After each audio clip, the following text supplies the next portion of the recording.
شروع کرتا ہوں اللہ کے نام سے جو بڑا مہربان اور نہایت رحم کرنے والا ہے۔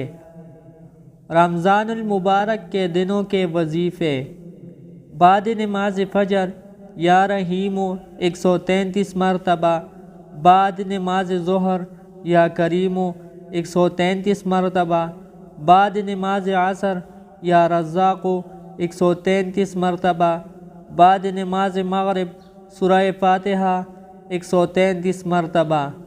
سورہ فاتحہ۔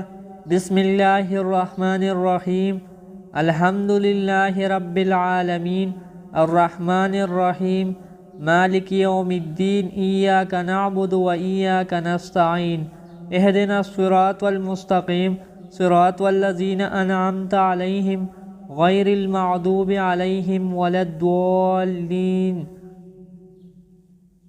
دوستوں، اللہ جل جلالہ ہمیں توفیق دے کہ یہ اذکار پورے رمضان میں کرے۔